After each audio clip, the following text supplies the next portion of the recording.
Fala galera, quem fala é Fico Brasil, me chamo Caio Farias, estou com meu sócio e amigo Samuel. E aí pessoal, meu nome é Samuel Cirino e hoje a gente tem o prazer de estar aqui com o Eldson Alcântara, um grande empresário aqui de Conquista, e a gente vai poder desfrutar de uma ótima conversa, de ótimos conselhos, tenho certeza que ele vai poder falar bastante coisa pra gente. Então, antes de tudo, eu queria que você pudesse se apresentar, né, pra gente, pro pessoal, falar um pouco sobre você, sobre suas empresas, sobre você. Bem, Samuel já revelou meu segredo, né? Eldson Vando, mas eu gosto de ser chamado de Vando. Nós temos uma história com a Xerox do Brasil. A nossa empresa é a Alcântara Copiadoras, a revendedora autorizada da Xerox, desde 1998. Nós completamos agora no dia 2 de junho do corrente ano 26 anos de parceria com a Xerox. E além disso, nós também estamos atuando na área da construção civil em Vitória da Conquista desde 2012. Hoje a nossa construtora é a WK Incorporação Imobiliária Limitada. Samuel, Caio, uma satisfação poder compartilhar um pouco do que nós temos feito e espero contribuir com o aprendizado de vocês, com um pouco do conhecimento que nós temos. Agradeço pelo grande empresário, mas a gente não é o grande empresário. Nós somos pessoas esforçadas que tentamos todo dia melhorar um pouquinho, É o mais importante. não é? Sim, a situação do nosso país, contribuindo com o emprego, né? Contribuindo com o emprego, que o principal objetivo do empreendedor é gerar emprego e renda. A gente agradece por você receber a gente aqui, por você poder receber a gente no seu escritório, para a gente começar a fazer algumas perguntas para você. E aí eu queria começar perguntando como foi a sua trajetória para você começar os seus empreendimentos, como você começou e qual foi a sua primeira empresa? No caso, antes de você contar da empresa trajetória, eu queria que você contasse sobre a sua história de vida também. Rapaz, vocês vão mexer com minhas emoções. Já começaram. Olha, minha mãe foi minha grande influenciadora na questão de empreender e de ser um vendedor. Vamos colocar dessa forma, que quando nós começamos na Xerox, em 1998, a nossa função era vender equipamentos Xerox. Na época, se vendia um contrato de locação de equipamentos Xerox. Então, era uma máquina muito cara para a época e a modalidade da locação era o meio mais viável para se ter um equipamento. Então, nessa modalidade, o cliente fazia um contrato de comodato, usava pelo equipamento, a Xerox tinha uma equipe técnica para dar o suporte, tinha uma equipe que mandava o suprimento e tinha um representante comercial que acompanhava o contrato junto ao cliente. E o cliente pagava uma mensalidade por esses serviços, né? Esse era o modelo da época. E quando eu entrei como vendedor, a grande inspiração para mim foi minha mãe. Aos 8, 9 anos de idade, nós morávamos num bairro aqui de Vitória da Conquista, cujo nome é o bairro Guarani, não sei se vocês conhecem. Sim, sim. É na parte mais alta da cidade, e nós tínhamos um pé de chuchu. E minha mãe sempre colhia o chuchu, colocava em uma bacia e às 10h30, mais ou menos, 11 horas, ela me colocava para vender esse chuchu. E a estratégia dela era o horário em que as mulheres, donas de casa, fazem as verduras para o almoço. E ela enchia e falava, olha, vá e venda. E eu batia nessas casas, batia nas portas. Naquela época era um tempo diferente, as janelas ficavam abertas, as portas ficavam abertas. E você tinha uma facilidade de chamar o dono da casa, a dona da casa, e falar que você tinha chuchu para vender. Marcou muito na minha vida, porque a gente começou ali. E eu saía com essa bacia de chuchu, uma bacia de alumínio enorme, e voltava sem nada. E eu sempre recebia da minha mãe um incentivo, olha, você é um excelente vendedor. E eu comecei assim, lá atrás, em 1980, mais ou menos. No caso, você é vendedor oficial da Xerox, né? Sim, até hoje nós temos uma parceria com a Xerox, são 26 anos. Ô, Vando, e a sua mãe, ela trabalhava com isso? Não, minha mãe, mas é uma história interessante. Minha mãe, ela veio para Bahia em um caminhão pau de arara da Paraíba aos 14 anos e mais 9 ou 10 irmãos.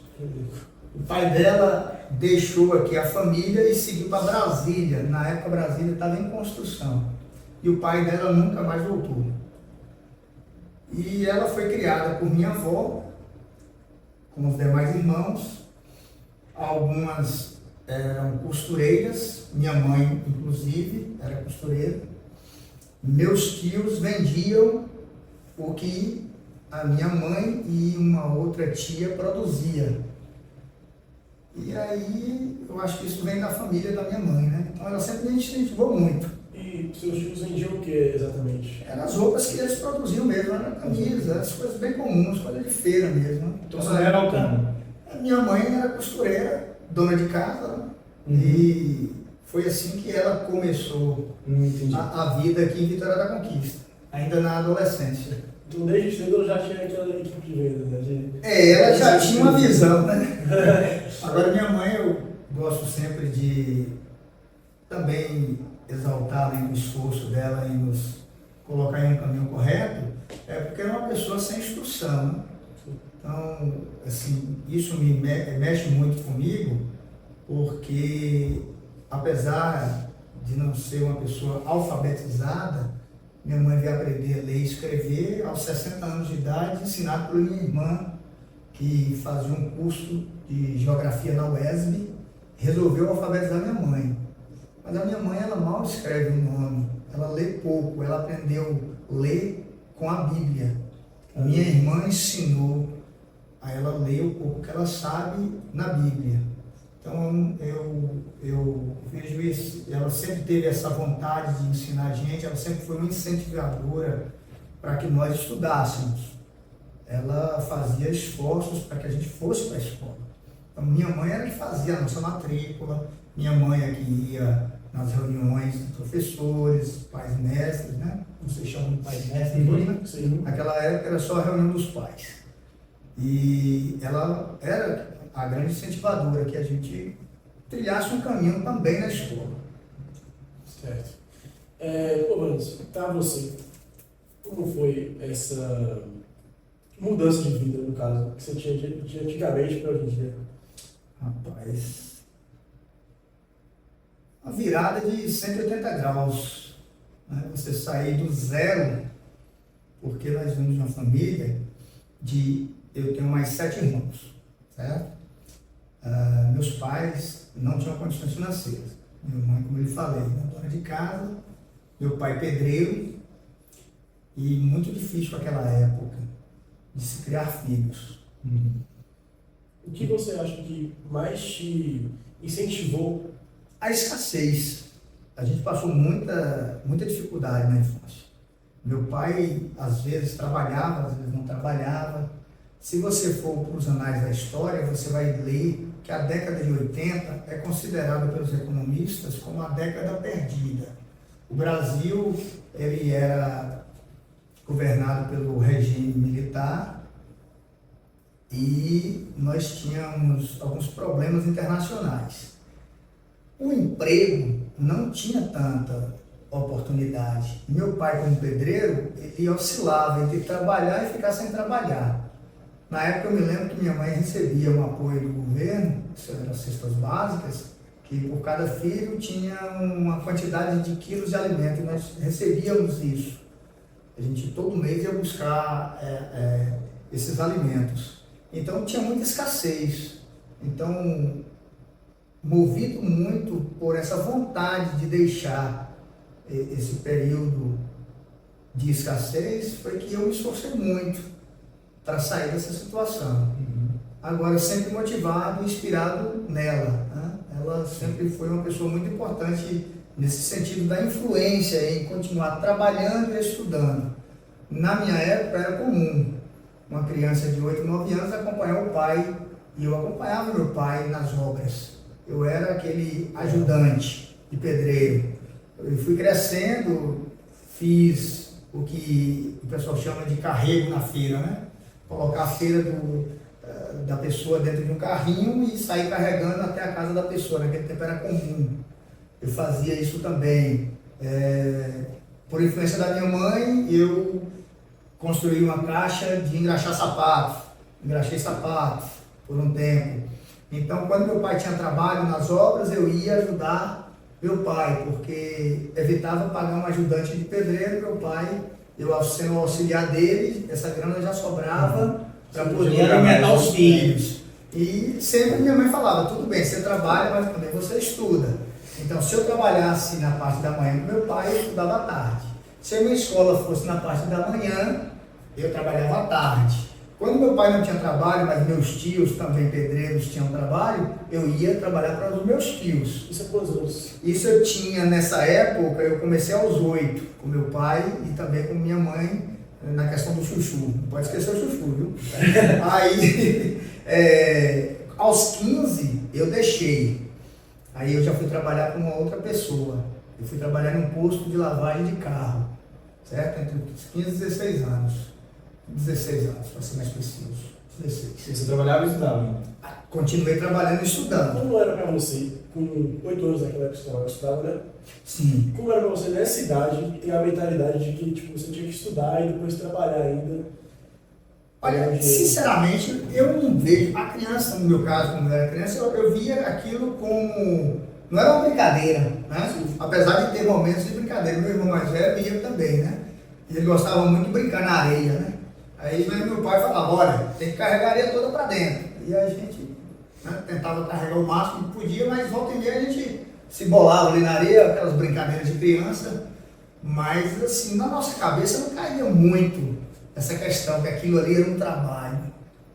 A gente ia mais por diversão, né? Acho que na cabeça da criança não cabia muito isso. Agora tinha uma responsabilidade, porque nós sabíamos que se meu pai tivesse que pagar alguém para fazer, diminuía para a gente em casa. E nós éramos em 8.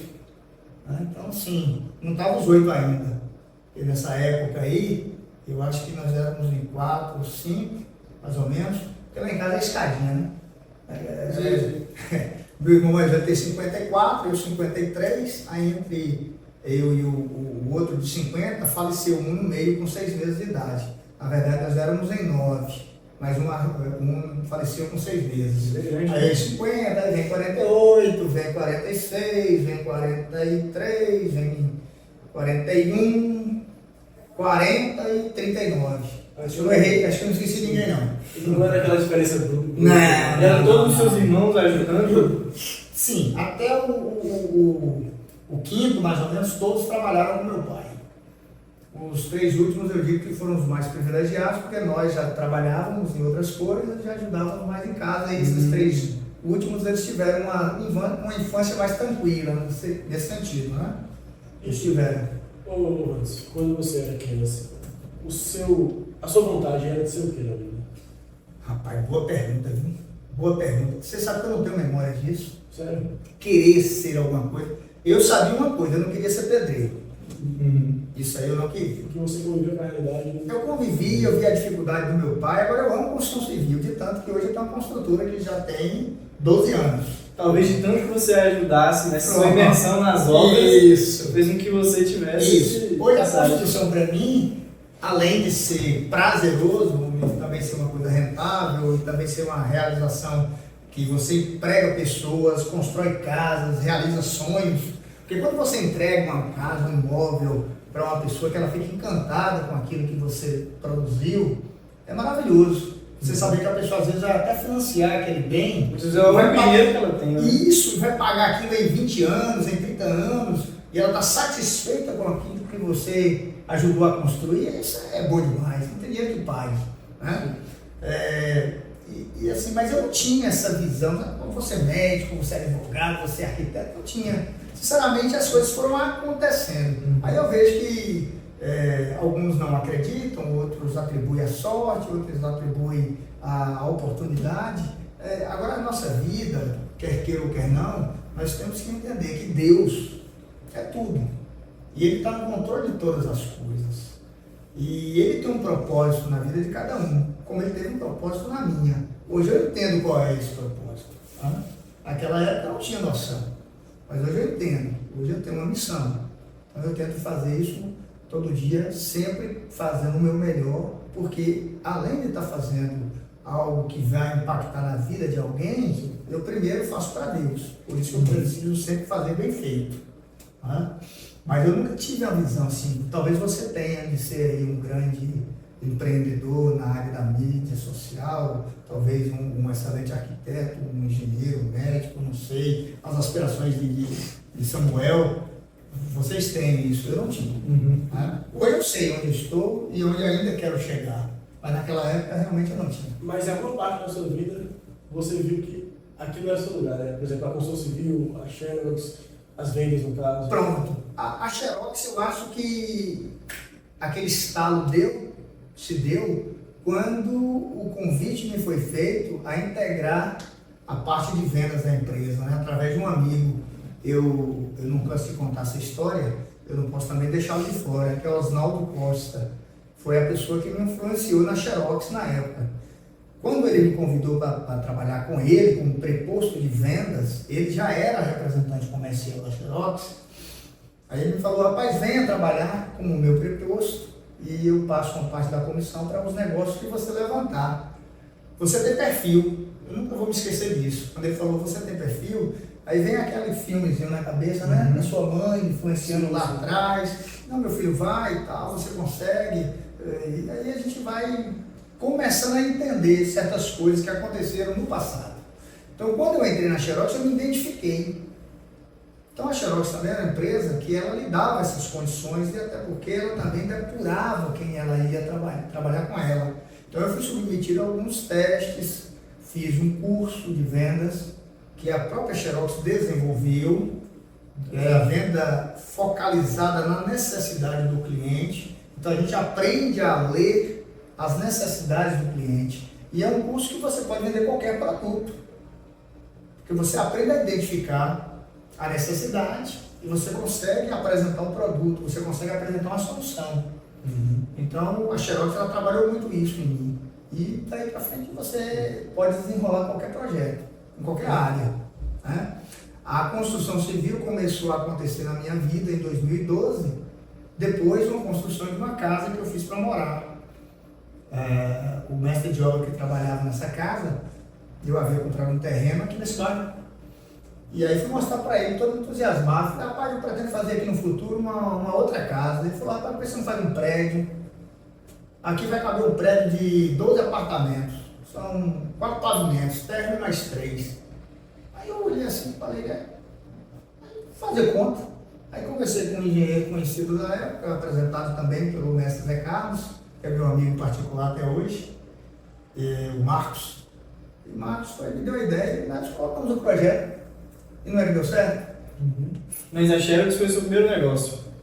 Não exatamente. Eu já tinha me aventurado em outras coisas como vendedor, só que não tinha dado muito certo. Isso é bom deixar também em evidência aqui com vocês, que nem tudo dá certo. Sim.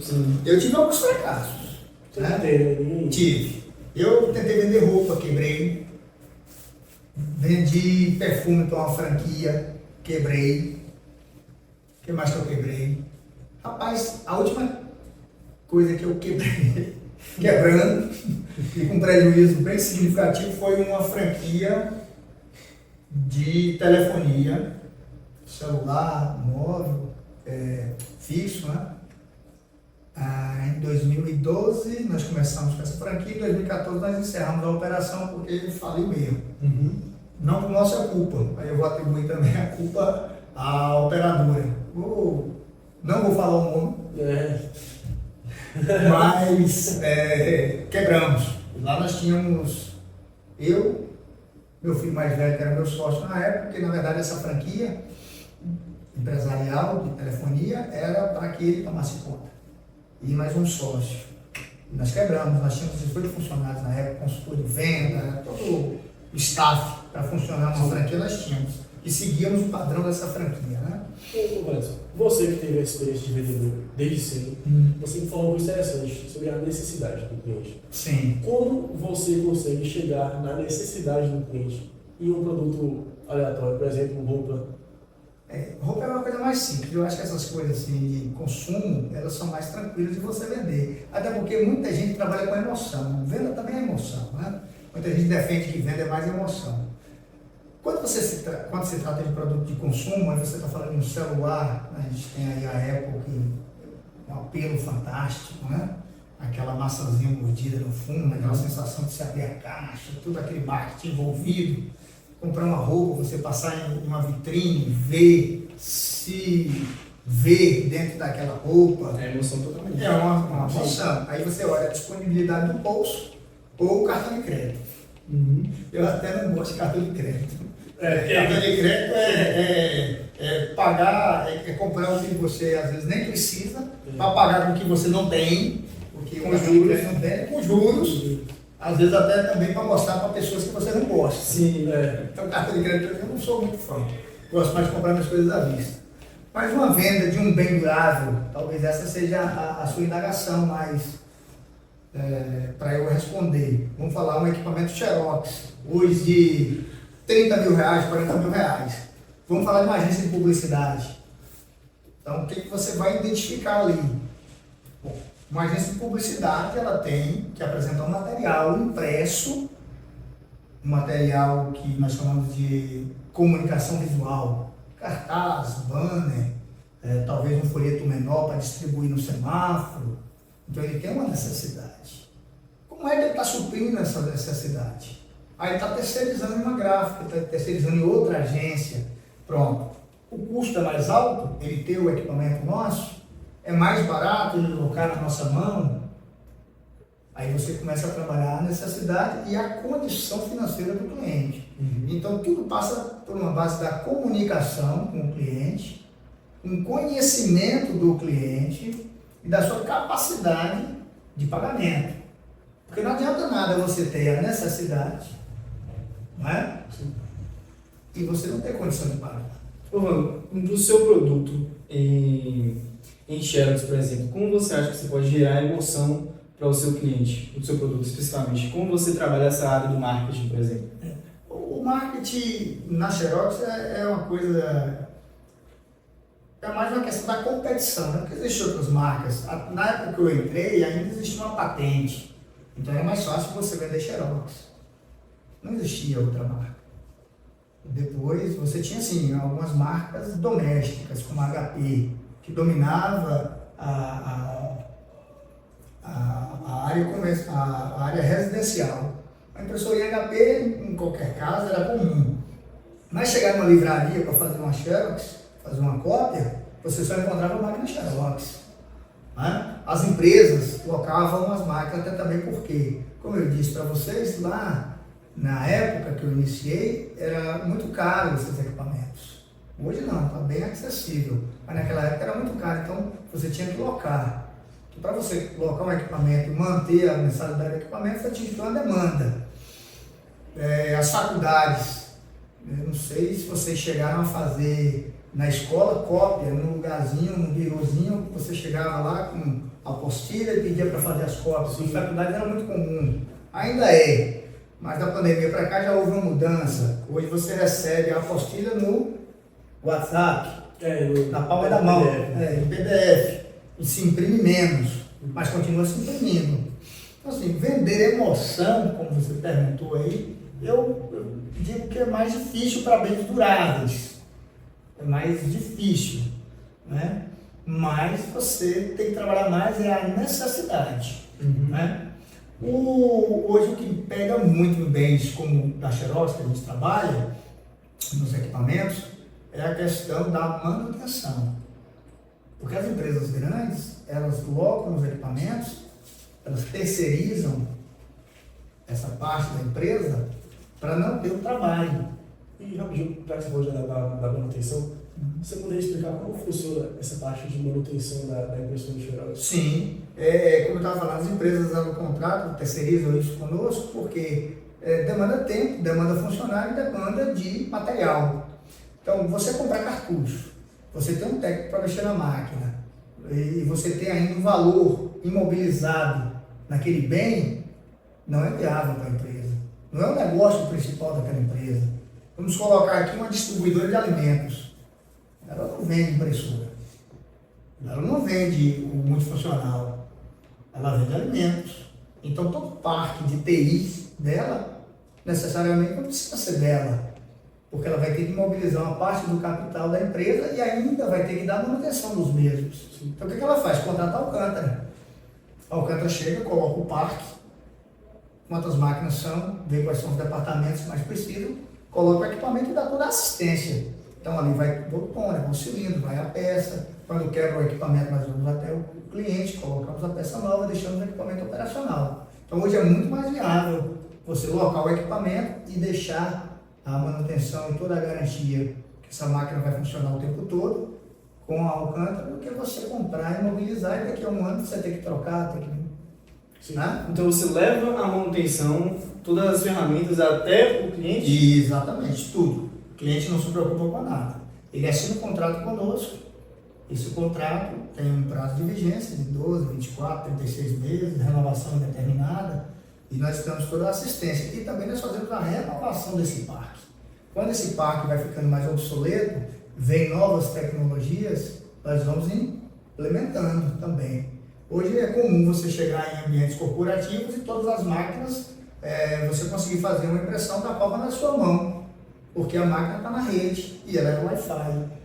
Eu estou aqui com você, eu recebo um documento do diretor financeiro e eu quiser imprimir aqui na minha máquina, eu simplesmente seleciono aqui a impressora e do meu iPhone ou de outra plataforma qualquer eu posso imprimir.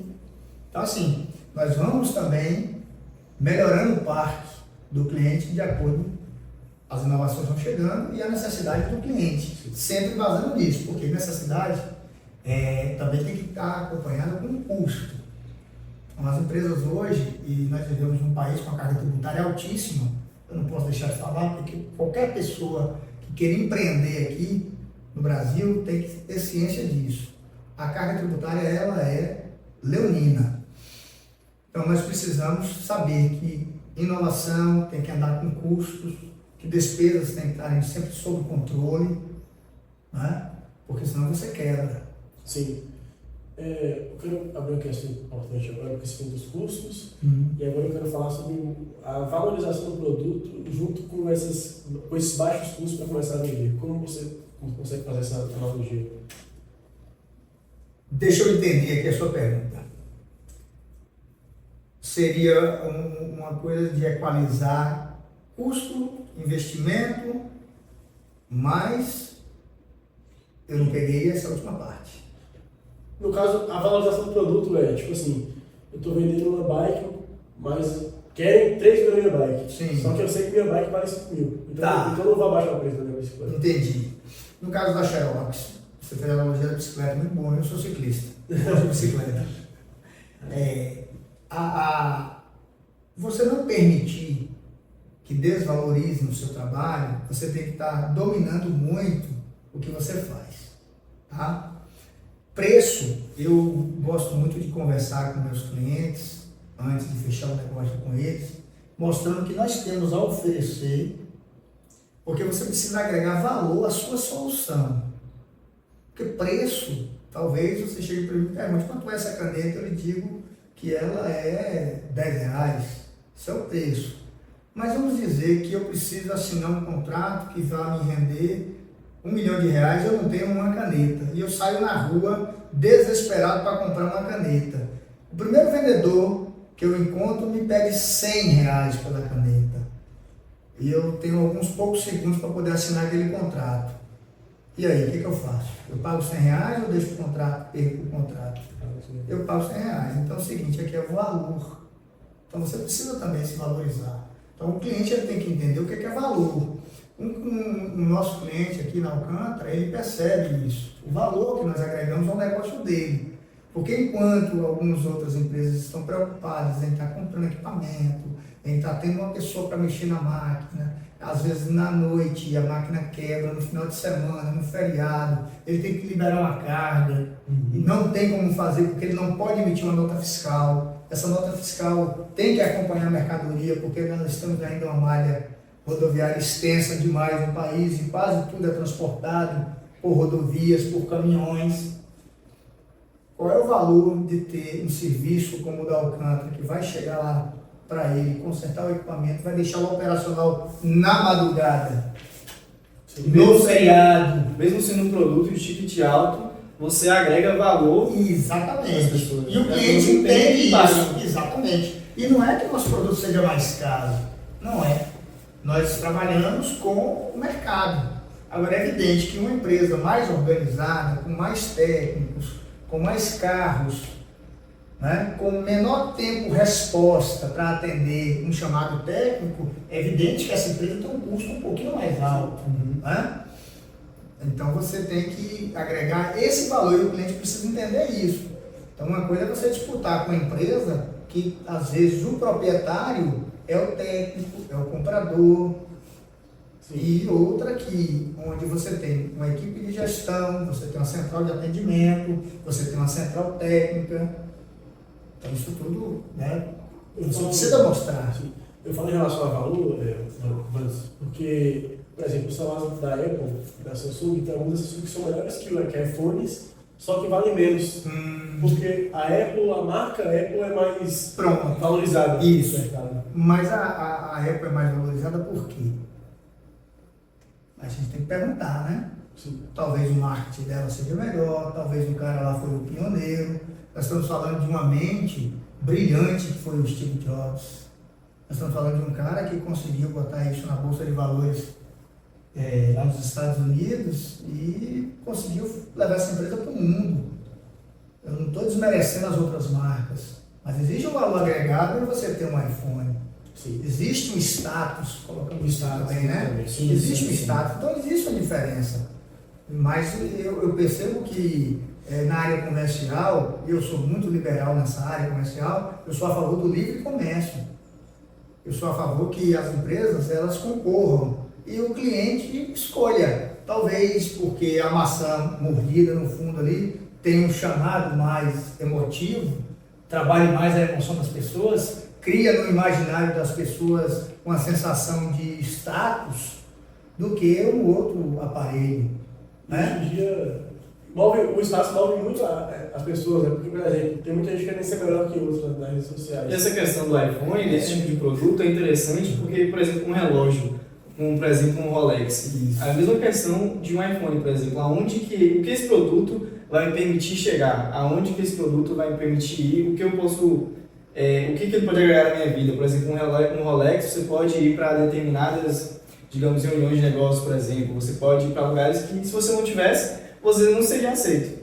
Existe muito isso na rede social, por isso até eu mesmo particularmente não tenho rede social. Né? Eu não tenho, eu não gosto muito da exposição.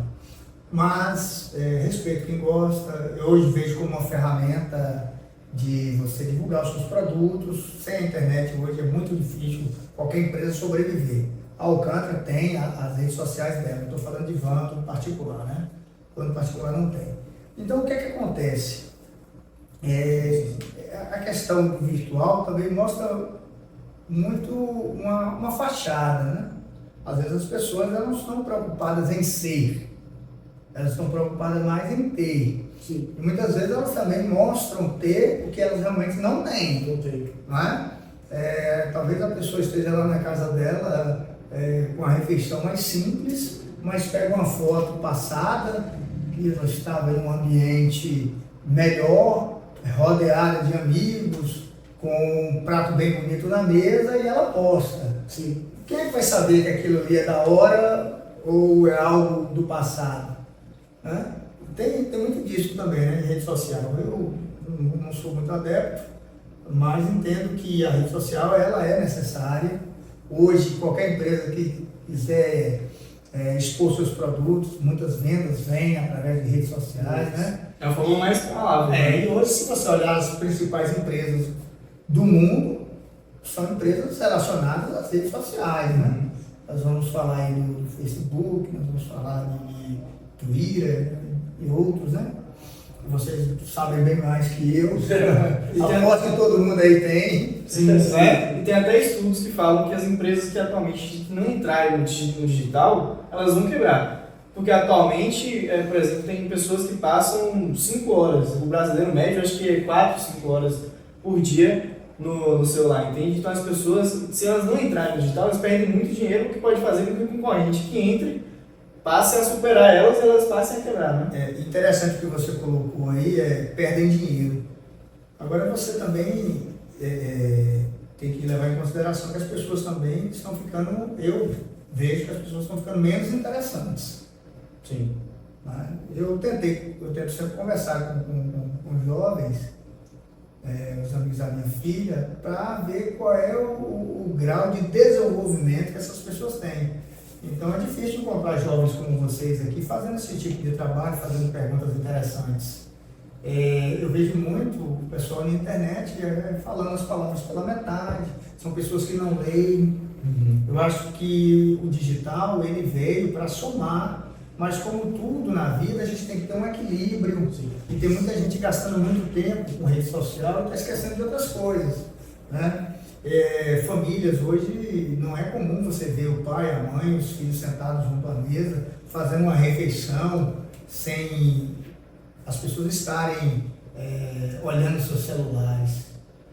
E eu fico preocupado com isso. Eu faço uma vigilância bem profunda comigo e também com a minha família, para a gente não permitir que momentos familiares, momentos que realmente a família tem que estar junto, a tecnologia vem roubar esse espaço. E eu vejo muito isso nos restaurantes, porque, por exemplo, eu me interesso também esse ponto central, porque tem casais que saem para restaurantes, e eles tiram uma foto sorrindo e depois ficam os dois, um no celular e outro no outro, e fica assim até o final. Só que para quem está vendo eles na foto, parece que é o momento mais feliz É o casal mais feliz.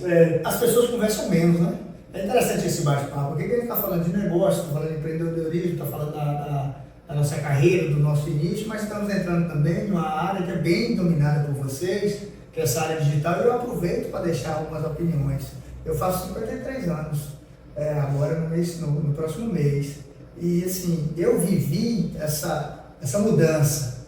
Eu sou de uma época que você pegava, comprava uma ficha, não sei se vocês se lembram disso, se vocês já ouviram alguma coisa, e botava num telefone público e você falava por 3 minutos. Já ouviram falar? Já fiz a ligação. Já, novidade. Então, para você se comunicar no telefone, e se tem um telefone em casa, é coisa de rico.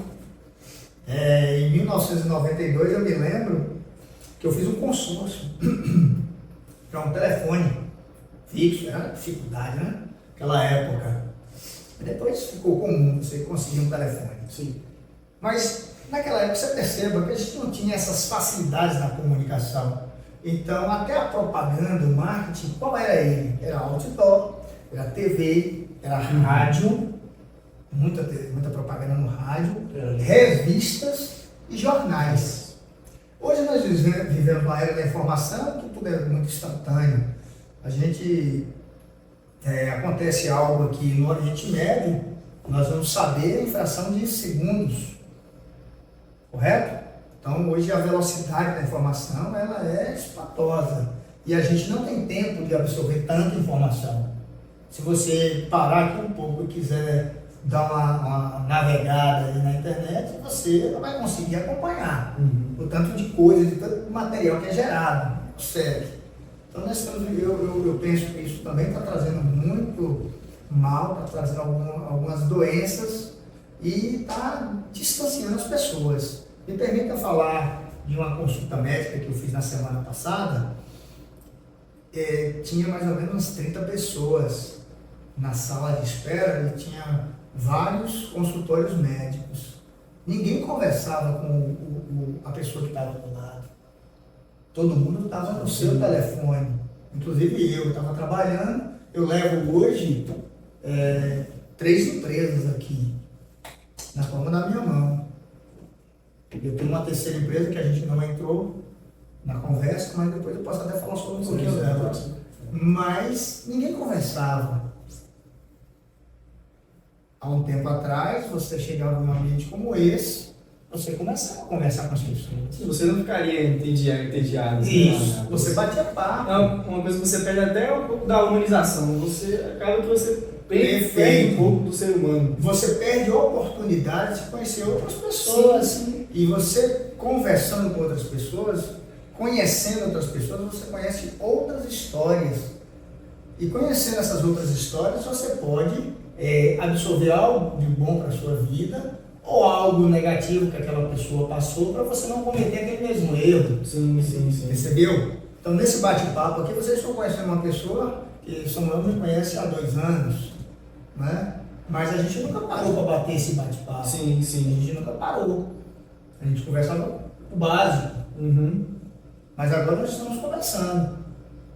Se estivéssemos aqui, talvez, nessa consulta médica minha, sexta-feira da semana passada, e eu não te conhecesse, e nós estivéssemos para ser atendidos pelo mesmo médico, eu continuaria sem saber quem é Samuel. A gente passasse esses Eu passar batido.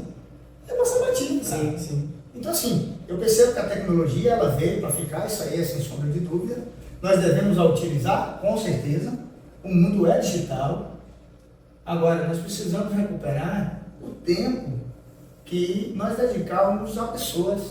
Sim. Isso é necessário. Então, o futebol é importante com os amigos. O andar de bicicleta é importante com os amigos. Fazer a academia e conhecer pessoas, bater papo no intervalo entre uma sessão de musculação e outra é importante. Então o celular ele deve ser usado com certeza, com equilíbrio e usar, se é para trabalho, usa para trabalho. Isso que eu entrei agora.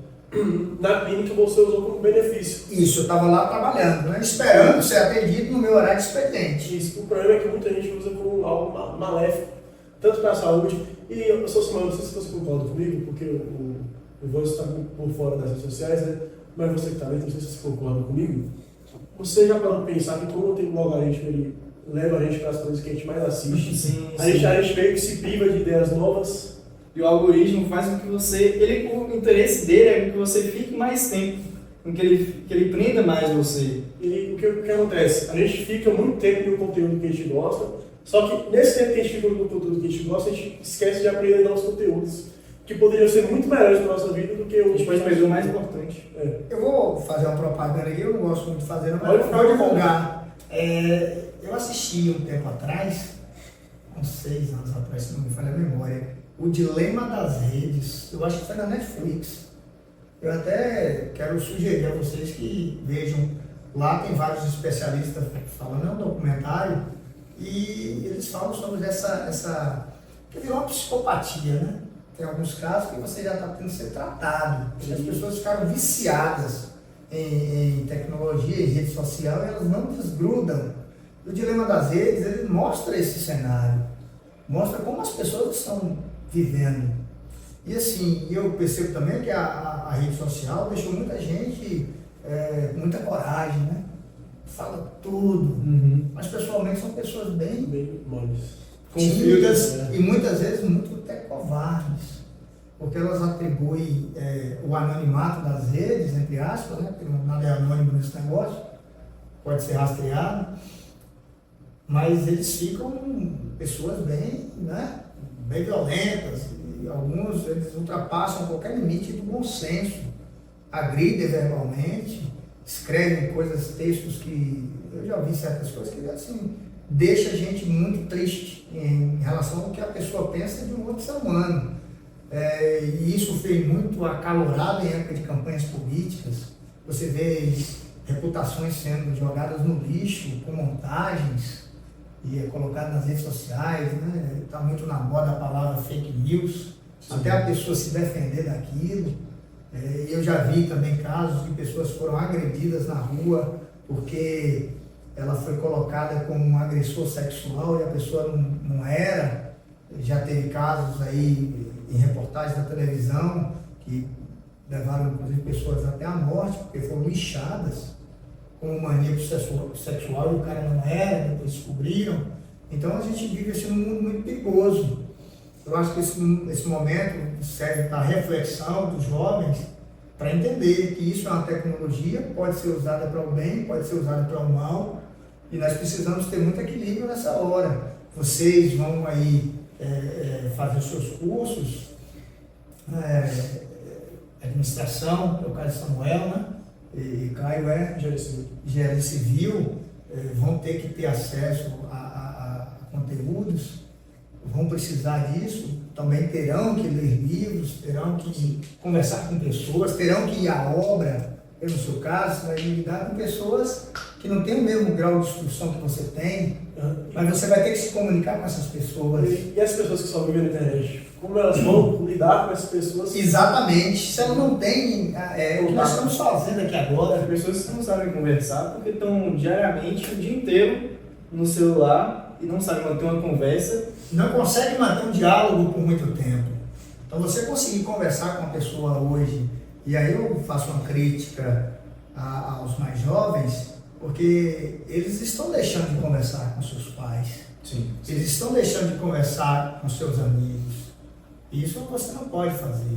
Na minha área de vendas, tem que conversar, você tem que ter assunto.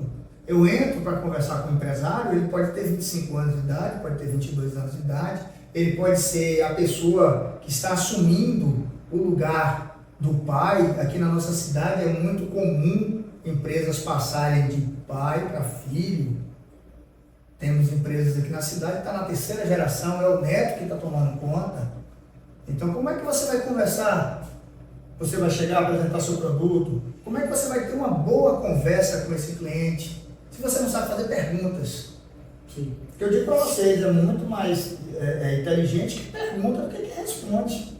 Quando vocês saírem daqui, só para concluir, você vai saber mais de mim do que eu de você. Sim. Por quê? Porque você está me perguntando. Sim, sim. Então, por que as pessoas não conversam? Essa é a minha indagação. E assim, eu falo demais. Aí eu vou até me empolgar um pouco, porque minha mulher fala, olha, você conversa pra caramba. Eu falei, meu vendedor tem que conversar, não pode ser chato. Não pode ser chato. Né? Não pode ser aquela pessoa que invade o espaço do outro. Mas a gente precisa saber conversar. E para você saber conversar, qual é o princípio? Você precisa ler. Você precisa ouvir outras pessoas. Então, o que vocês estão fazendo aqui é produtivo para quem vai ouvir vocês. Não é porque Evandro está falando, é porque outra pessoa que você vai entrevistar. Não é esse grau de importância. É irrelevante, nós somos irrelevantes. Agora, a nossa experiência, o que nós passamos, como nós chegamos até determinado ponto na vida, o que nós conquistamos de forma que vocês queiram colocar de forma financeira, o sucesso, entre aspas, você só vai saber se você conversar com as pessoas. Senão você não vai saber, nunca. Vou passar por você na rua e vou dizer, oi, como é que tá, cara? Tudo jóia? Você não vai ter um assunto, e aí, como é que tá, Wanda? Tá fazendo algum outro empreendimento?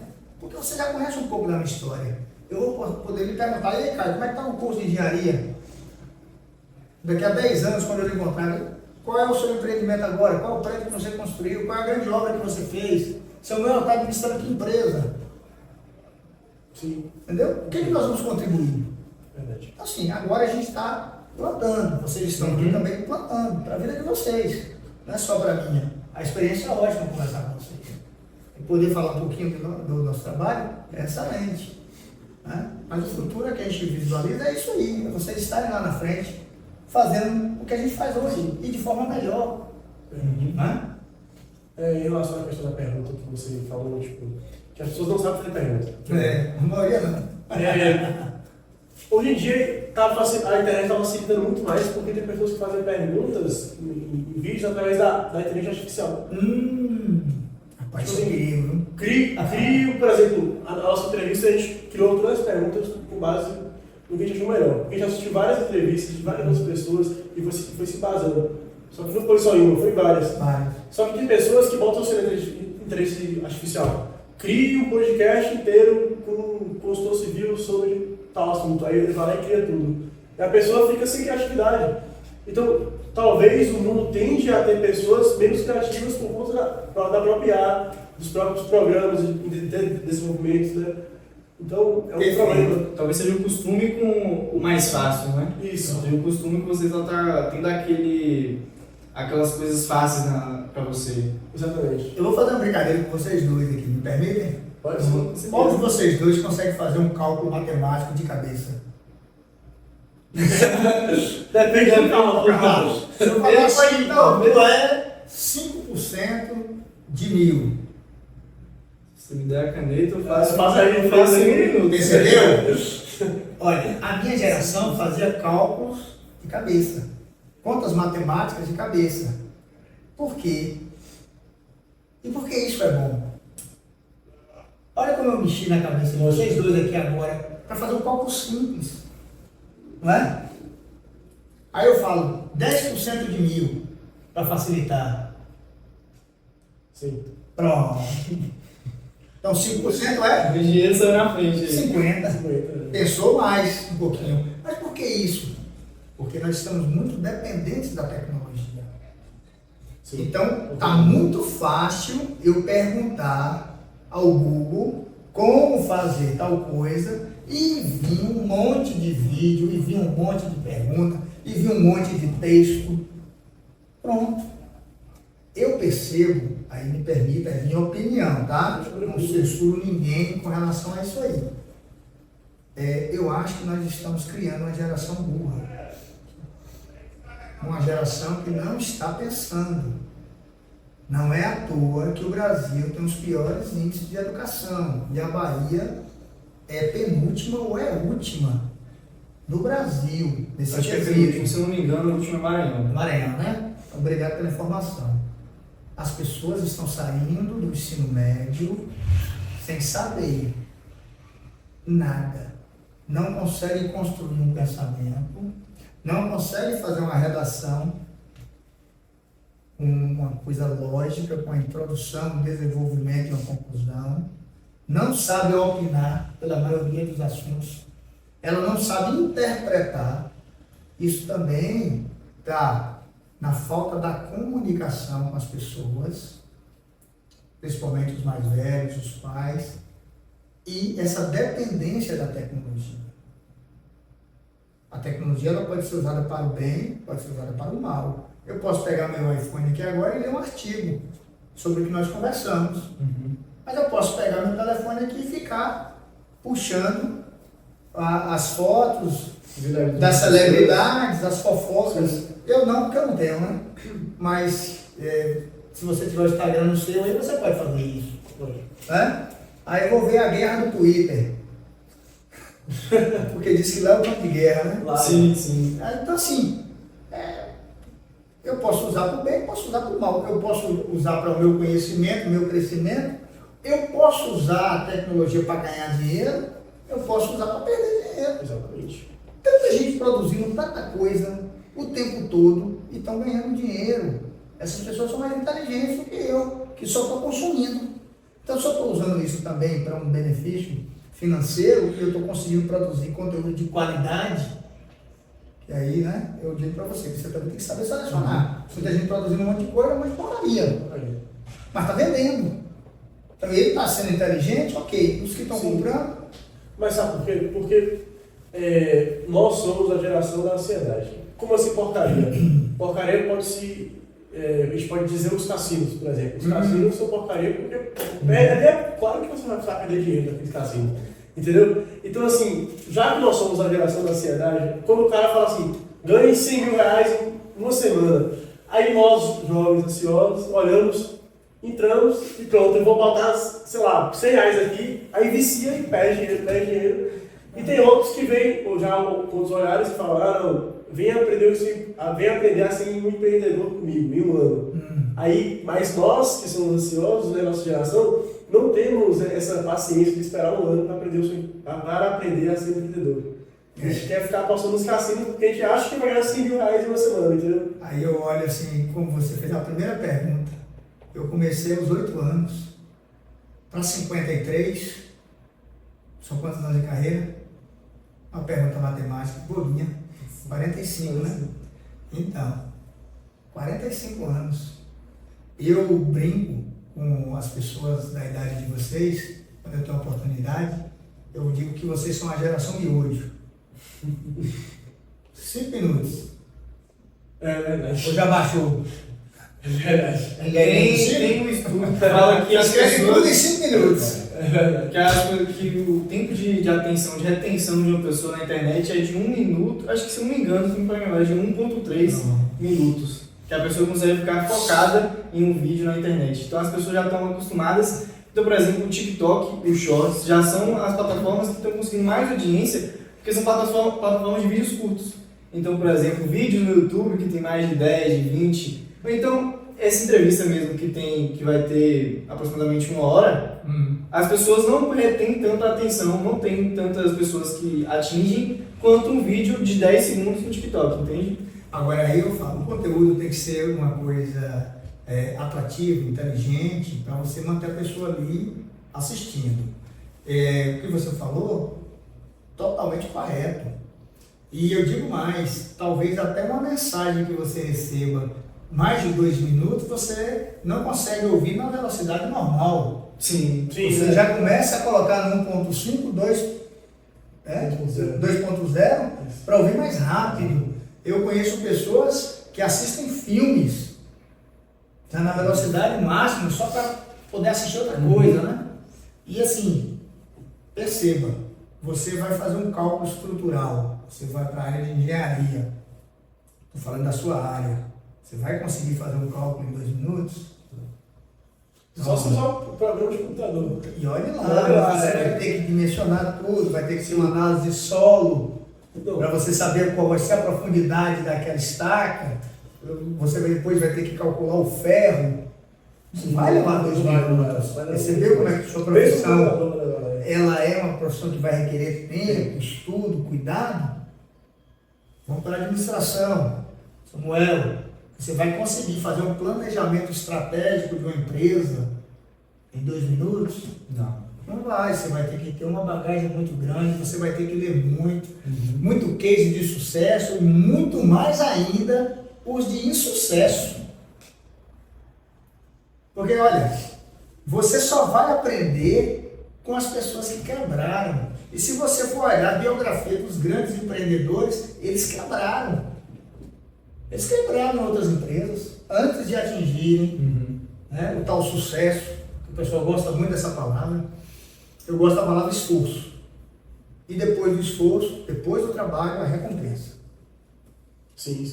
Tem até uma frase que diz que eu estou lendo um livro, mas eu não lembro de qual livro é, mas é que o maior sucesso vem de um fracassado persistente. Pronto, perfeito. Eu conheço histórias, biografias, eu gostava muito de ler biografia. Hoje em dia eu parei um pouco mais lendo. Mas logo quando eu iniciei mesmo a empresa, eu vim fazer uma faculdade, eu já tinha 35 anos. Faculdade de quê? Eu fiz administração.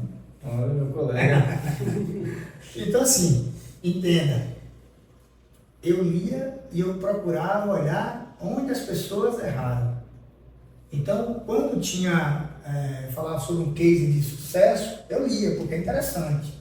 Poxa, você vê uma pessoa subindo e tal, e quero deixar aqui registrado, eu não sei se esse número que eu vou dar aqui para você agora, se ele está atual, viu? Na época que eu fiz esse estudo, apresentava um número de 82% da riqueza do país, do Brasil, vieram de pessoas que não tinham nada. E apenas 18% dessas pessoas, dessas empresas, desse conglomerado, vieram de herança. Depois vocês podem até atualizar. Se eu errei, me perdoe. Mas eu acho que é mais ou menos isso. Então, significa que a cada 100 empresários, 82 começaram como eu. Então, isso é comum. Sim. Não tem nada demais. 18 herdaram. Aí eu vou colocar, meus filhos vão herdar a empresa Alcântara, vão herdar a WK, vão herdar a Central Fardamentos lá em IBC. Né? Vão fazer parte desses 18%. Mas olha quantos outros, como eu, veio do nada e conseguiu alguma coisa. Aí nós temos figuras emblemáticas, né? Eu gosto muito de citar Silvio Santos. Para mim é um dos maiores exemplos no Brasil de empreendedor e de uma pessoa que realmente de uma trajetória árdua. Ela começou de baixo. Como você tocou na empresa Central Fardamentos, e eu queria que você contasse um pouquinho da história da sua empresa, que você não falou ainda. Pronto, a Central Fardamentos já tem 21 anos. Nós completamos agora no mês de março. 21 anos. Não era fardamentos. Na época que nós começamos, era apenas uma empresa que fazia cópias. Cópia colorida, cópia monocromática para estudante, para empresas na cidade de Irecê. Serviços de encadernação, plastificação, era um birô. Com o tempo, nós fomos colocando, nós fomos inovando. Aí colocamos uma empresa de brindes, mais na copiadora. Os brindes, eles avançaram um pouquinho para as festas infantis, onde nós fazíamos os painéis, fazíamos as lembrancinhas em acrílico, muita coisa nessa área de brindes. Aí veio a pandemia. Festa, não tinha. Cópia, escolas suspensas. Aí meu sócio, que é o Thiago teve a brilhante ideia de fazer máscaras. E nós tínhamos a máquina de estampa e a sogra dele uma máquina de costura. Aí nós começamos a estampar a logomarca das empresas de Irecê nas máscaras de proteção. Interessante. Disso nós começamos a fazer camisa para ciclismo, camisa para futebol. Depois nós já estávamos com 5 ou 6 máquinas de costura profissional, máquina de corte, estampa, estufa, e rapaz, virou uma fábrica. Hoje nós fazemos fardamento, inclusive os fardamentos que nós usamos aqui na Alcântara, nós fazemos lá, camisa gola polo, todo tipo de material que você pode pensar. Material esportivo, e hoje a confecção, ela corresponde a 50% do meu faturamento lá. Só para você ter uma noção. E foi mais 4 anos, a última aquisição nossa, a última mudança que nós fizemos. Isso é bom deixar aqui um parêntese, abrir para você perceber que a inovação ela tem que estar presente nas empresas. Sim, com certeza. Né? Você que está indo para a área da administração, o empresário ele tem que ir se moldando de acordo com o mercado. Ver a necessidade que nós percebemos lá nas lojas de IRC, naquele tempo estava faltando máscara nas farmácias. Mas aí alguém fez alguma coisa na casa e fez a máscara caseira, botou na internet, aí um outro copiou e daqui a pouco você começou a receber de brinde na loja e nós entramos nesse segmento. Então você observou uma escassez. Lá nosso sócio observou isso e começou a fazer. E nós compramos a ideia e investimos. Né? Aí nós compramos equipamentos, contratamos pessoas e hoje a Central Fardamento dá um sucesso nisso. Mas começou só produzindo na casa dele? Não, nós produzimos na própria loja, mas a sogra dele é que tinha uma máquina. Nós levamos para a nossa loja onde nós tínhamos a máquina de estampa. Aí começamos a cortar, aí começamos a comprar malha, aí começamos a passear, a fazer as camisas para ciclismo, porque a costureira faz uma máscara, também faz a camisa. Nós começamos a agregar e começamos a expor. Sim. Usamos as redes sociais, não tem jeito, fizemos o marketing, começamos a estampar as marcas das empresas nas máscaras e começamos a divulgar. E aí começamos a fazer fardamentos. Entendi. E quais as maiores dificuldades que você já passou nas suas empresas? Rapaz, logo no início é tudo muito difícil. Primeiro, você começa uma empresa, normalmente você começa com um sonho. Sonhou, eu gosto muito de trocar essa palavra, sonho por planejar.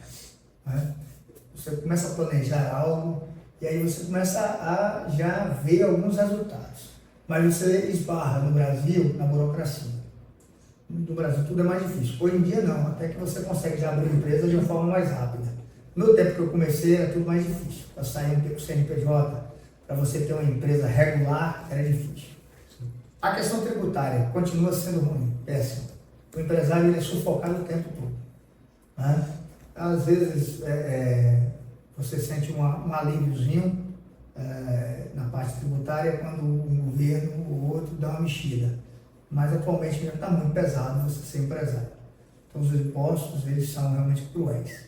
O capital de giro, isso é um dado do Sebrae, também não sei se está atual, eu vou dar uma pesquisada para ver. Mas eles tinham um estudo lá que as empresas quebram até em 5 anos. Quem não quebrar em 5 anos vai sobreviver.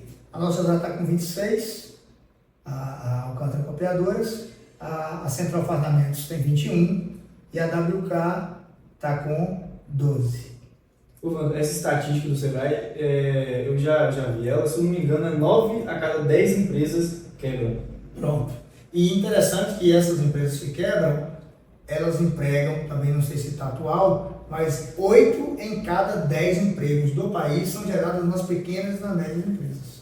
Você vê qual a importância dos incentivos para as pequenas e médias empresas. Eu acho que no Brasil a gente deveria voltar a ensinar desde o ensino médio, talvez até agora é o que? Ensino fundamental? De quinta a oitava é o quê? É fundamental. É fundamental. Na minha época era primeiro grau. Não, é 2. É 2? Na minha época era primeiro grau e segundo grau. Ensinar desde lá. Porque eu acredito muito no nosso potencial de empreender. E eu acredito que essa relação patrão-empregado, ela vai ser, daqui a 10, 15 anos, possível. Nós estamos caminhando com uma previdência totalmente falida. Hoje você tem muito mais gente aposentada do que gente contribuindo, né? Sim. Tem um problema sério. Em 2035 vai ter mais gente aposentada do que mais gente produzindo. Pronto, olha o problema. Então você tem hoje uma base que está pagando para que essas pessoas estejam lá aposentadas merecidamente, trabalharam para isso, mas perceba que tem que ser feitas reformas. Eu acho que aconteceu uma reforma em 2017, que mudou alguma coisa, para dar um fôlego, mas essa reforma já está ultrapassada, já precisa de uma outra. Então, por que não empreender? Sim. Por que não criar nos jovens de agora essa vontade de empreender? Sim. O problema é que muita gente acha, tipo assim, eu vou, por exemplo, meu irmão estuda medicina. Sim. Aí tem muita gente que faz medicina que acha que vai fazer medicina e o salário da medicina já vai sustentar muita coisa na vida dele. Só que pessoas que ganham dinheiro de verdade são aquelas pessoas que trabalham na área que se formou e investem em outras coisas. Sim. É muito comum você ver um médico fazendeiro, né? Isso, exatamente. É muito comum mesmo. Um médico construtor. Um médico construtor. Eu vejo assim, se você conseguir fazer algo que goste e ganhar dinheiro com isso, o trabalho não é um fardo, é um prazer. Né? Principalmente para quem tem vocação na área. Isso. Que eu acho que é o mais essencial. Aí agora você tocou num ponto que é crucial. Será que a gente está fazendo o certo com os nossos filhos? Nós estamos desenvolvendo as suas vocações? Ou os pais estão impondo a eles uma vontade, uma frustração, O sonho dele. o sonho dele? Eu queria ser médico, mas não pude, mas meu filho vai ser. Minha filha vai ser. Será que ela é vocacionada para isso? Eu acho que o papel do pai, o papel da mãe, é desenvolver a vocação do filho. O dinheiro, eu gosto sempre de deixar bem claro para os meus filhos, olha, dinheiro é consequência de trabalho, certo? Não coloque dinheiro em primeiro plano. Quem coloca dinheiro em primeiro plano, esquece o resto. Quem gosta mais de dinheiro, esquece dos princípios. A Bíblia fala que o amor ao dinheiro é a raiz de todos os males. Wanda, você não gosta de dinheiro? Claro que eu gosto de dinheiro, mas o dinheiro não é meu Deus. O dinheiro não pode fazer com que eu perca meus princípios, meus valores. O dinheiro não pode me corromper. O dinheiro é para ser usado por mim, para meu benefício e o benefício das pessoas que estão no meu entorno. Então o dinheiro, ele não pode dominar sua mente nem seu coração. Porque no coração do homem só tem lugar para Deus. Ou Deus está lá, ou é o dinheiro, ou é outra coisa. Mas o espaço do coração do homem tem um vazio que só cabe Deus. Né?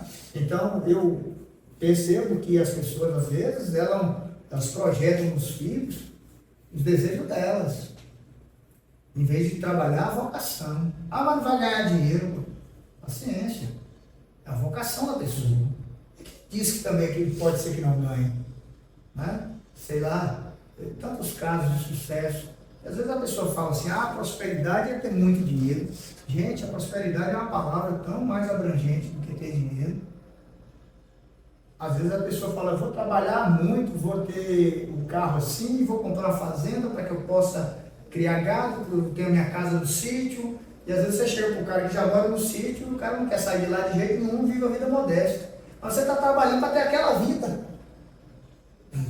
E o cara já tem ali, e não estudou tanto, não se matou tanto, não faz o que ele gosta, de uma forma mais simplória. Né? Então a gente precisa entender que assim, os sonhos realmente você tem que correr atrás para você conquistar. Eu não sou contra a você ter projetos, né? Eu acho que a ambição no coração do homem, de uma forma equilibrada, ela motiva você. Então eu tenho uma ambição de ser um engenheiro. É uma coisa que vai te motivar a levantar todo dia cedo, estudar, ir para a faculdade, passar as suas dificuldades, mas você vai conseguir. Sim. Então essa missão me move. Agora, o dinheiro tem que ser consequência desse esforço seu, desse trabalho seu, e nunca o primeiro lugar de tudo. Então você vira escravo dele, né? Pronto. Escravidão. Eu acredito que essa é a palavra que eu estava procurando aqui, viu? O cara vira escravo do dinheiro, escravo do trabalho e esquece de todo o resto. Quando ele acorda, geralmente ele não tem mais os filhos, não tem mais a esposa, não tem a saúde. Aí vai gastar o dinheiro para tentar recuperar a saúde e a família já perdeu mais também. Sim, é o mais importante. Exatamente. Então perceba, trabalhar é bom. Se você tiver que trabalhar agora 14 horas por dia, trabalhe, se esforce, mas tira um tempo para poder descansar, tira um tempo para você, tira um tempo para sua família, tente trazer as coisas para mais um equilíbrio. Né? Eu vejo assim, o termo que o pessoal usa no inglês é o workaholic, né?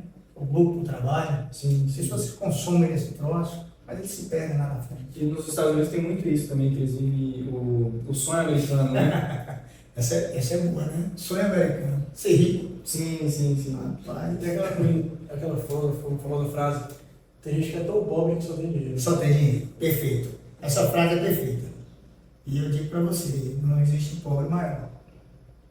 Ô, Wander, a gente já falou bastante sobre sua trajetória, sobre suas empresas, mas eu queria te fazer uma pergunta um pouco provocativa, não sei se me permite, mas eu queria te perguntar. Se você, hipoteticamente, quebrasse hoje em dia, em todas as suas empresas, como você se ergueria do zero atualmente? Rapaz, você sabia que um dia desse eu pensei Sério? sobre isso? Pensei.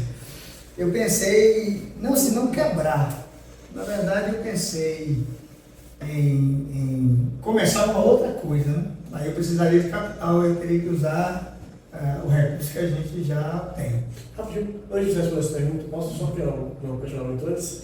Em relação às vendas, qual a cabeça de vendas hoje em dia? Você ainda estaria vendendo, o que você vendia antes? Desculpa, tirar o Chuchu. Chuchu. É isso mesmo. Você ainda venderia chuchu ou procuraria outros tipos de Rapaz, acho que eu não vou vender mais chuchu, não, porque tem muita quitanda. A concorrência está muito grande. Isso é grande. Cada esquina você tem uma quitanda. Eu tentaria vender outro produto, não sei ainda qual. Eu teria já com a expertise dos anos de venda, é um produto que tivesse uma necessidade, né? Tivesse uma demanda, com valor agregado interessante, para eu poder começar novamente. Mas a provocação do Samuel chega a parar até por um pesadelo, né? O cara quebrar de tudo, ficar sem nada. Bom, mas com o conhecimento que você tem. com o conhecimento que eu tenho. Virar empregado, eu acho difícil.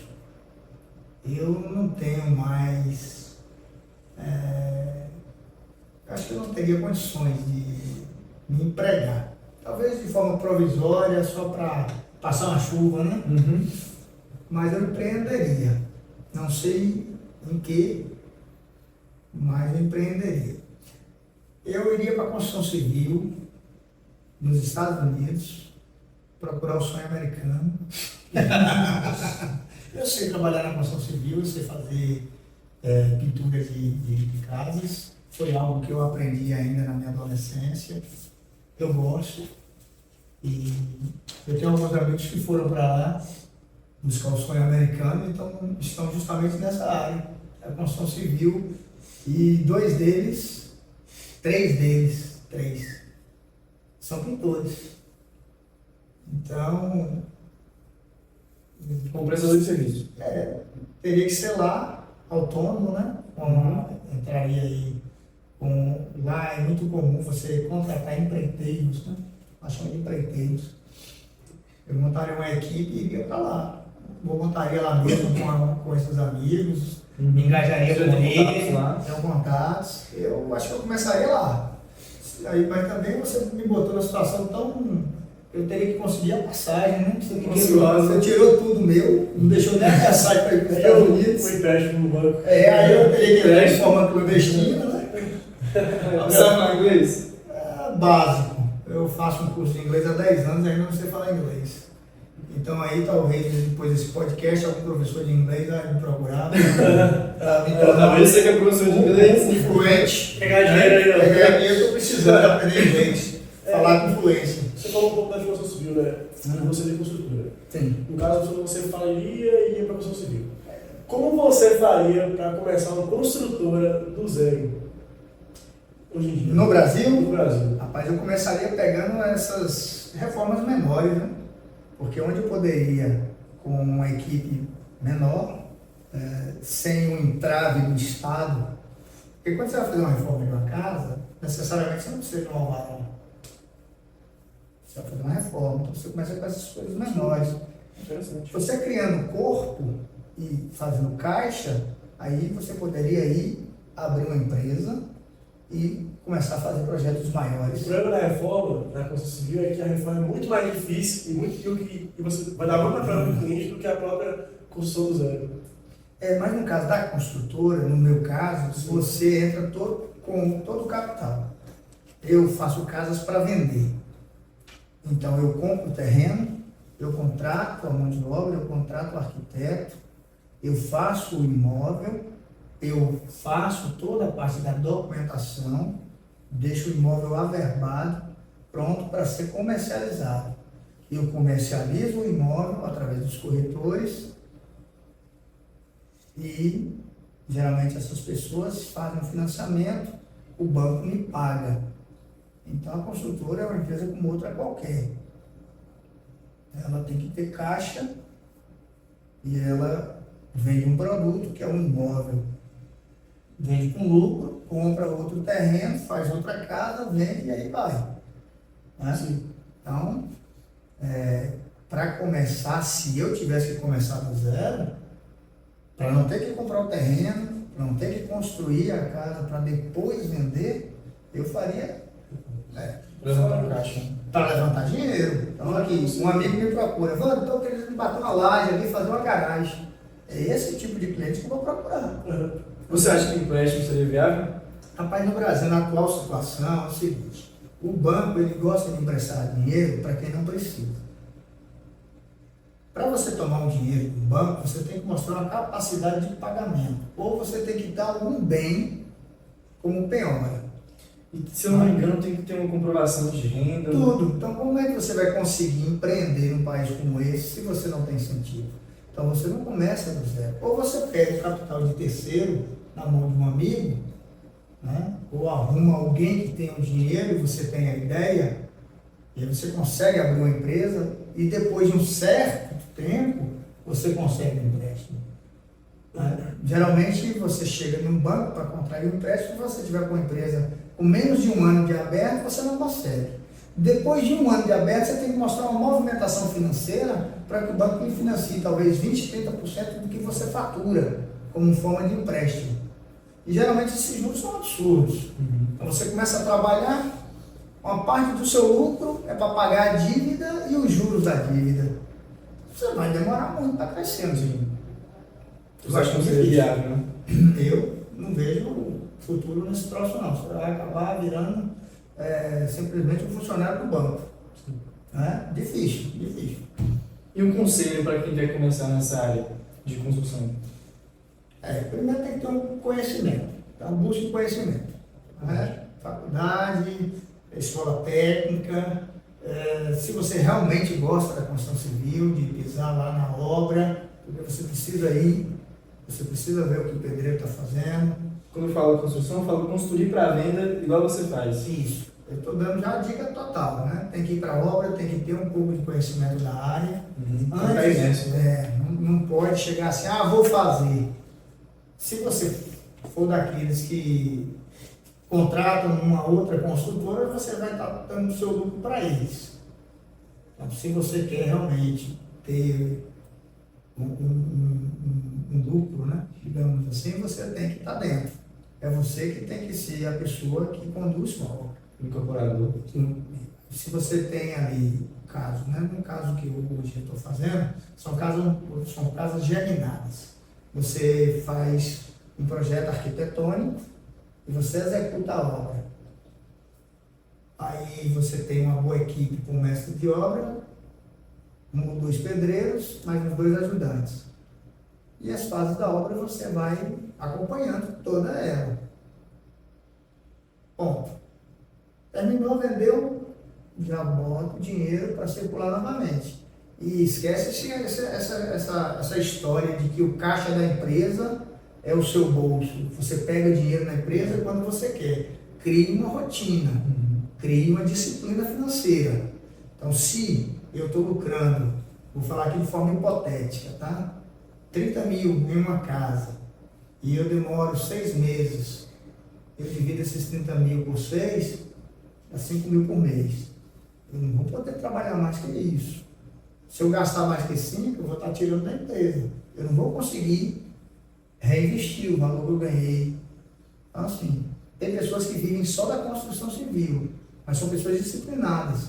Eles colocam um prolabore um pouco menor, tenta viver de uma forma mais ajustada financeiramente, sem desperdiçar, porque dinheiro não tolera desafio, desperdício, e vai crescendo o capital ano após ano, construção após construção.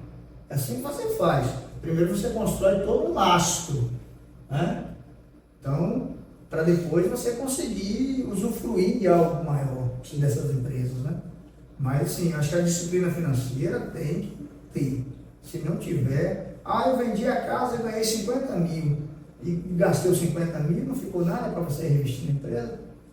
Se você precisar comprar mais maquinário, Imprevisto. tiver um imprevisto, e aí, como é que vai ser? Então, para você ser um dono de construtora, primeiro você tem que ser um pequeno construtor.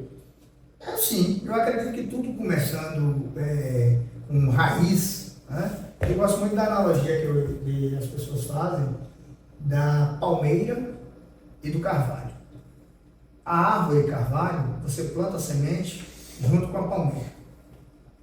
Passado 2, 3 meses, a palmeira já começa a sair da terra e o carvalho nada.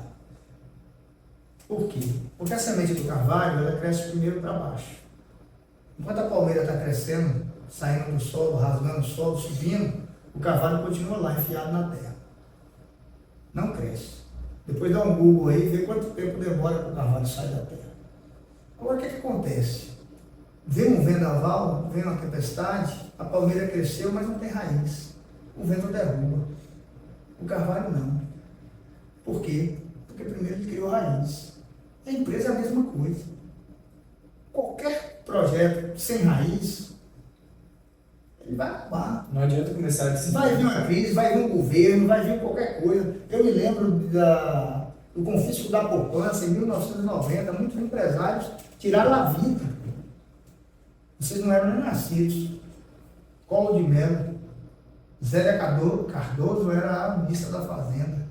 Confiscaram a poupança. O dinheiro ficou preso. Tinha empresário que não teve condições de manter as suas coisas.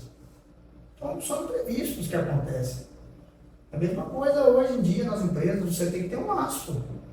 Nem tudo que você ganha, você tem que gastar. Na sua vida pessoal, a mesma coisa. Tem pessoas que trabalham para outras pessoas e tem um salário fixo todo mês e não conseguem reservar uma parte do salário. Muito pelo contrário. Entra no cheque especial, entra no cartão de crédito e fica empurrando uma dívida. Então não consegue construir nada. Perde o emprego, não tem como pagar, não tem como manter um padrão. Então, guarde alguma coisa. Serve para a empresa, serve para a vida particular, né? Se você é empregado, se você é empresário, se você é empreendedor, sempre tenha um fundo emergencial. Capta de... Sempre. Porque se você não tiver pelo menos um bem que você possa desfazer e jogar o dinheiro dentro da empresa, você quebra. Né? E na vida pessoal é a mesma coisa. Às vezes você tem que sair de um padrão A para um padrão B, às vezes de um padrão B para um padrão C. E tem gente que não suporta isso. Então eu acho que é muito mais fácil uma pessoa que sai de baixo, do zero, chegar no topo, dar uma quebrada, voltar para o zero de novo e não dar cabo da própria vida e não ficar frustrado, recomeçar e conquistar novamente, do que uma pessoa que está aqui em cima e perde tudo de vez. Emocionalmente ela não tem a mesma capacidade de se reerguer. Se a gente for parar para pensar dessa forma da pessoa que está em cima, logicamente ela teria que ser melhor do que o pai, por exemplo, se fosse o herança. Por quê? Porque os pais ensinam para os filhos o que eles aprenderam. Os filhos pegam o ensinamento dos pais e aprimoram ainda mais. Teria que ser assim, né? E só que não acontece assim. Porque os filhos eles pegam de mão dada e tudo que vem de mão dada, de mão dada, acaba mais rápido.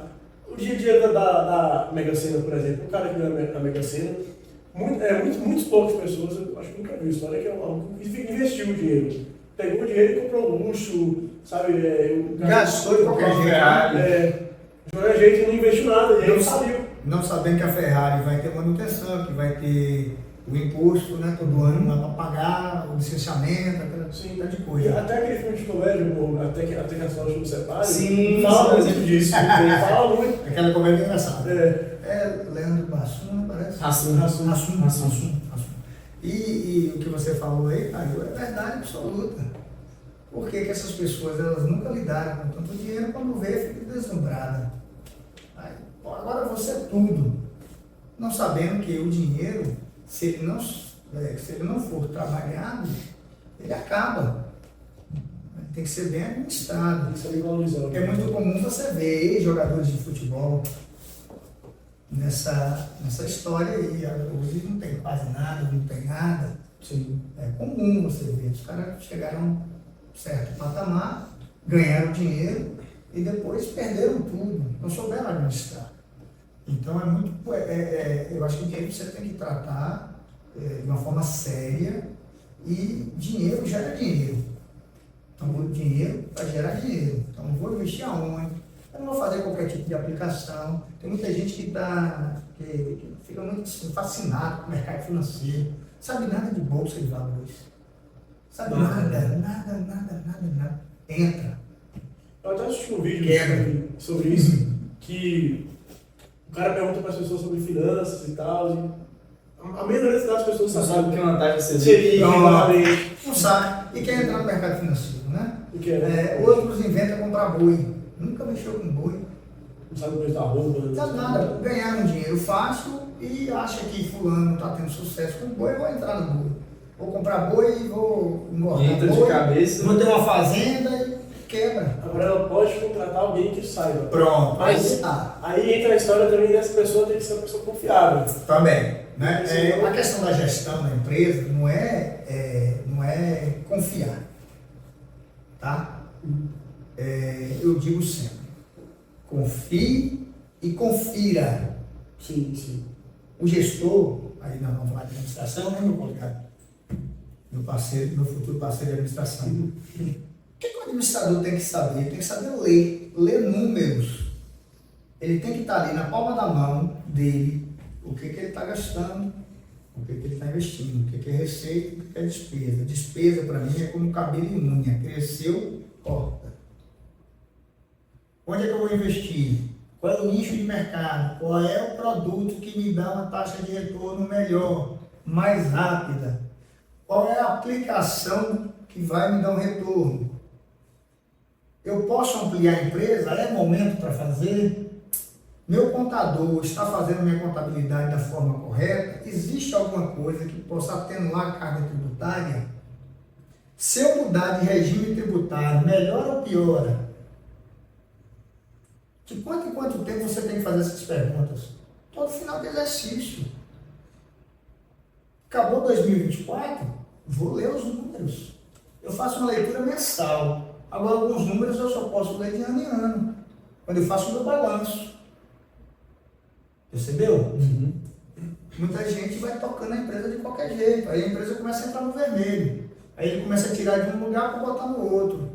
Aí começa a entrar nos empréstimos. Daqui a pouco ele não tem mais condições de pegar empréstimo. Daqui a pouco ele não consegue mais pagar os empréstimos. Faliu, quebrou. Então, assim, confiar, conferir, planejar, executar, analisar. Sempre. O bom gestor e outra. Não se preocupe, você vai ter sempre que fazer correções, mudanças de rumo. Às vezes você vai planejar para um ano e vai ser na metade do ano que você vai ter que mudar. Até porque é muito difícil as coisas seguirem um plano, um script totalmente perfeito. Pronto, perfeito, até porque você tem governos estáveis que mudam as regras do jogo com o jogo correndo. Agora mesmo tem um embate público aí de PIS, COFINS, tira oneração da folha, desonera, aí é uma confusão que não sabe. Então você tem que estar pronto, preparado para fazer essas mudanças, essas correções. Amanhã tudo pode acontecer, inclusive nada. Mas você tem que estar pronto.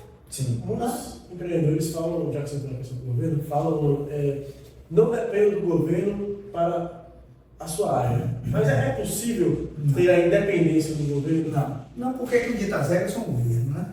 Eu não acredito. Você pode ter qualquer produto, mas você tem que pagar impostos, você tem que pagar funcionários, você tem que pagar toda a tributação inserida em cima do funcionário. Você é regido por políticas públicas. Você não pode fazer qualquer coisa em qualquer lugar da forma que você quer. Existem regramentos. E quem faz isso? Os governos. Municipal, estadual e federal. Não tem jeito. Isso aí não existe. Sim. Não existe. Tem até a questão de, quando você entra nessa questão, tem pessoas que usam a desonestidade de, por exemplo, você sonegar o imposto, você não seguir regimes trabalhistas. Pronto. Mas aí, o que você acha disso? Você acha que já está simples... fugindo.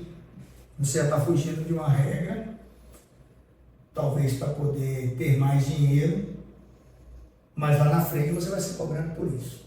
Vamos falar da questão trabalhista. Se você não paga seu funcionário de forma correta, se você não recolhe os impostos atribuídos à empresa de forma correta, lá na frente você vai ter o quê? Um funcionário lhe colocando na Justiça do Trabalho. Você vai ter uma Receita Federal lhe cobrando os impostos que não foram recolhidos. Essa empresa vai sofrer sanções por parte do governo. Você vai ser obrigado a pagar. Então, o certo é o certo. Se você tem que pagar os tributos, paga os tributos. Se você tem que pagar seu funcionário, paga seu funcionário. Se você não tem condição de ter, é melhor você não contratar. Então, a mudança de curso que eu falo, que o empreendedor, o empresário tem que estar preparado é para isso. Que há momentos que você vai contratar, tem momentos que você vai ter que demitir. Isso é bom? Para mim é horrível. Graças a Deus, aqui, nesses 26 anos, as pessoas que saíram porque optaram em sair. Eu nunca tive que botar ninguém para fora. Vou mudar de cidade. Vou mudar de profissão. Aconteceu. Mas a grande maioria dos meus funcionários tem um bom tempo aqui conosco. E eu digo sempre para eles, olha, se achar qualquer coisa melhor, tem a minha bênção. Lá mesmo, eu indico. É aquela coisa, né? Esse ano eu perdi uma pessoa que estava aqui comigo há 10 anos. 12 anos, mais ou menos. Mas ela optou em cuidar do filho pequeno. Ela viu que era mais viável ela ficar em casa, cuidar da criança, do que voltar ao trabalho. Mas não foi demitida. Então, essa questão de mudanças você precisa fazer. Eu tive que fazer o quê? Um remanejamento do meu pessoal. Era uma pessoa importante para você. Era uma pessoa importante, puxei uma outra pessoa de outra função, peguei a função da outra pessoa, deleguei, dividi, ficou bom para todo mundo. E nós não contratamos, mas nós conseguimos absorver a função dela substituir. São novos talentos, né? Você pega, se um talento sai, você tem que preparar outro talento. Perfeito. E eu gosto muito disso, Caio, que todos saibam pelo menos um pouco da função do colega. Então, o Vando aqui hoje, ele vende, ele compra, ele paga. Então, eu sei a parte da compra, sei a parte da venda, sei a parte da finança. Já fui técnico para consertar a máquina. Né? Então, assim, meu filho, eu estou preparando para assumir aqui a empresa, Felipe, ele começou comigo ainda na adolescência, e a primeira função dele não foi aqui no escritório, foi lá na oficina. Ele aprendeu a encher cartucho. Depois ele foi trabalhar no birô de cópias em uma faculdade da cidade, ele fazia cópia para aluno. Ele ficava na máquina, operando a máquina, para ele saber. Então, quando ele veio para vendas, foi lá na franquia da telefonia. Quando nós acabamos lá, eu trouxe para cá. Ele ficou como vendedor, aprendeu para depois assumir. Começou de baixo, né? De baixo. E hoje a gente faz aqui, eu e ele, a administração juntos. Tudo que a gente faz da parte administrativa, ele está lá. E você acha que é possível começar de cima e se manter em cima? Mas começar de cima eu acho meio difícil, né? Até para você na construção, você não começa pelo telhado, você tem o alicerce. Então, assim, dificilmente você vai achar alguém que vai falar para você, olha, venha, você vai ser meu construtor, meu sócio, é 50-50. Que desce, difícil. Você não vai achar. É que eu falo em relação a herança de pai para filho. De pai para filho, assim, o pai, ele tesoura para o filho, né? Agora tem uma máxima também, que é bem verdade, que é pai rico, filho nobre, neto pobre. Fala que os filhos acabam com o que o pai deixou e o neto não tem nada. Geralmente é dessa forma. Então, mas eu prezo pelo princípio de que se você ensinar seu filho bem, administrar bem, planejar, estar por dentro do negócio, provavelmente as empresas que fazem isso terão a terceira geração, terão a quarta geração. É porque tempos difíceis geram homens fortes, homens fortes geram tempos fáceis. Perfeito. E tempos fáceis geram homens fracos. Fracos. Diz que mar calmo não faz marinheiro bom, né? Isso. Então, se você ensinar seu filho agora, olha, Felipe quebrou na telefonia junto comigo. Por quê? Porque ele era meu sócio. Então já tem uma experiência negativa. Eu sou sócio do meu pai também. Pronto. Empresa de pré-moldados. Isso. A gente começou com estaca de concreto e a gente quebrou também, não deu certo. A gente gastou muito dinheiro com ferro, não sei o quê. E acabou não dando certo, mas eu tive com ele nesse processo todo. Desde 2020 eu estou trabalhando com ele. Aí você sabe como dói quebrar? Dói. Você erraria de novo naquele mesmo aspecto. Agora você quebrou porque o eucalipto tratado chegou? Estaca era de ferro? Não, de cimento. Aí o eucalipto tratado chegou e tomou conta? É, tomou conta. É porque o mercado... E não houve uma mudança de rumo? Você não foi para outra área para mudar? Sim. Mas naquela você teve aquela marca. Abriu na que é roda. Abriu outra São porta. experiências, é importante. A experiência que te faz enriquecer. Né? E nessa experiência negativa que você teve, se você aprendeu com ela, rapaz, É o que importa. provavelmente você não vai perder Nada. essa oportunidade de melhorar na próxima. Né? Você não erra mais aí. Sim. Né? Não erra mais aí. É importante, eu acho que todo mundo na vida uma vez tinha que passar. Eu acho que sim, tinha que passar perrengue. Eu sou daqueles que pensam que tem que ter necessidade, tem que passar fome mesmo, né? Deixar faltar umas coisinhas dentro de casa. Esse negócio é tudo muito fácil, está criando uma geração muito mole. Eu acho que o menino tinha que ir para a escola de pé, apesar que hoje em dia as escolas são longe, existe uma violência nas cidades, né? A gente fica inseguro em deixar nossos filhos irem na esquina sozinhos. Mas na minha época andava de pé, era de bicicleta, era de ônibus, né? Cria um aprendizado na mente do jovem, né? Criar essa memória e essas dificuldades para que ele também valorize. É porque a necessidade gera, querendo ou não, uma força de vontade maior para conquistar. E não deixar perder. Isso. Porque o que acontece? Quando você dá tudo de graça, tudo muito fácil, você está dizendo para aquele filho, para aquela criança, que quando ele quiser vai ser assim, e não é. Não é. Um celular novo todo ano, é isso. Use seu celular até onde... Tipo, Né? O certo seria você ter o valor, o trabalho e conquista. Pronto, perfeito. Tem condição de colocar para trabalhar, faça tarefas nem que sejam domésticas. Sim. Eu acho que tanto o pai como a mãe têm essa responsabilidade de ensinar o valor das coisas. E só vai aprender se fizer. Se ficar dando na mão todo o tempo todo, vai aprender valor como. Eu mesmo sou contra aquele negócio de mesada sem fazer nada. Sem fazer nada. Sim.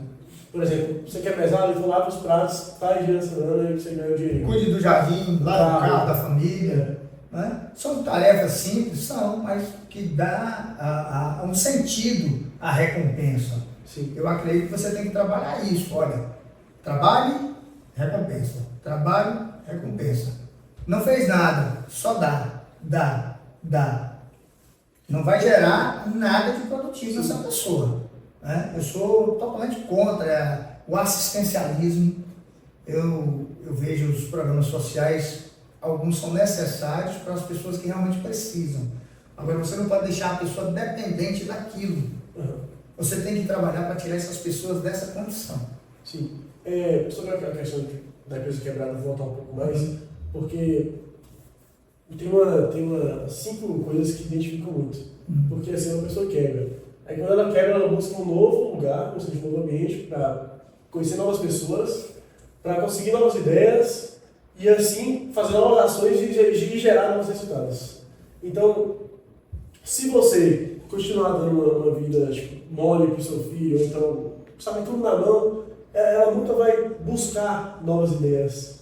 Nunca, porque ela vai estar limitada à facilidade. Aquele lado criativo das pessoas você tem que despertar, né? Sim. Assim, eu acho que a gente também tem trabalhado pouco nessa área. Os jovens hoje eles estão muito assim, talvez focados em uma coisa só.